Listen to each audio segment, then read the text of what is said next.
Shot Mitchell YouTube channel. The week that was the NBA. Quick, let's get into it, man. So with last Sunday, with Thunder beat the Nuggets 125-93 to win Game 7 to advance to the Western Conference Finals.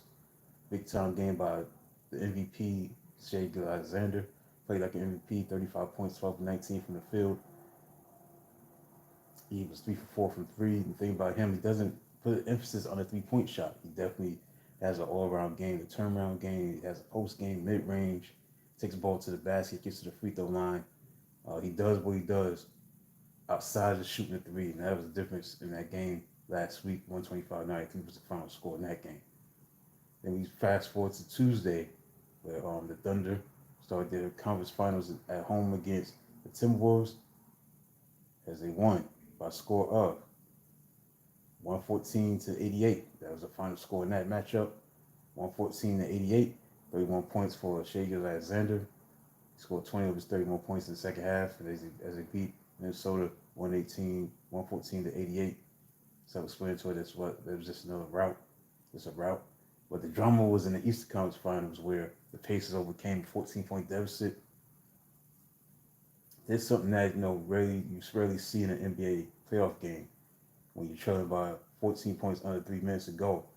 Aaron Nesmith started hitting threes after three, and got back into the game until Halliburton was able to tie the game up with a shot that bounced up and up and down into the rim, up down and through the basket, inside the basket, and he was able to tie the game up.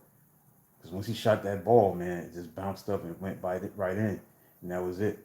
And they was able to win in overtime, 138-135. 30 points were scored by Aaron Nesmith. And they made history, the Pacers, because rare you see a team trail by 14 points in the final 2:45 of the fourth quarter. Teams had done that so many times, they never lost. 994-0. They never lost. And they was able to find a way to win 138-135 in overtime.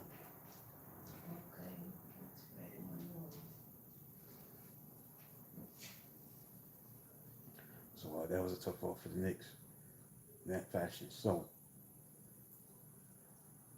we moved to Thursday. Same old story. The Thunder won 118-103 on the day Shai Alexander got his MVP. He scored 38 points, played like an MVP is supposed to play. He had 38 points, 13 of 15 from the free throw line, 12 of 21 from the field, did his thing. Jalen Williams had 26 points, 10 rebounds, and Chet Holmgren had 22 points as they won 118-103 to go up 2 games to none. Then on Friday, the Knicks had to even the series up at 1-1, but they didn't. Give credit to Pascal Siakam as they won 114-109, 39 points for Pascal Siakam. His business. He played better than anybody else. Everybody else didn't play that great. The other guy that played great behind him, scoring-wise, was Miles Turner. He had 16 points, 5 of 10 from the field. That was a big win for Indiana. Showed that they wasn't satisfied with just, winning one game. They wanted, be greedy and win the second game. So they're up 2-0. And then last night, the Timberwolves finally got a game. So it's now 2-1 as they bounced back and blew out OKC 143-101.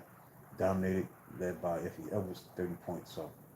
But they got to make this game stick by winning game 4. That'll be tomorrow, 8:30 tomorrow. So Timberwolves got to make it happen. Make the series a series. They got to win tomorrow. Tonight we got Knicks and Pacers tonight at 8 o'clock. Knicks got to win tonight to make this a series, or else it's going to be a sweep. So we'll see what happens. So that's basically it, man, for us, the NBA.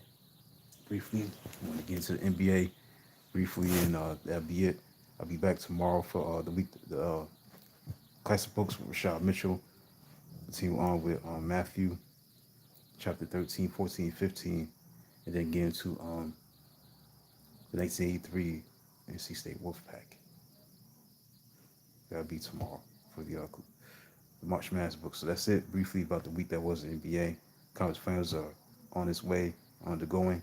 See what happens. Until then, talk to you.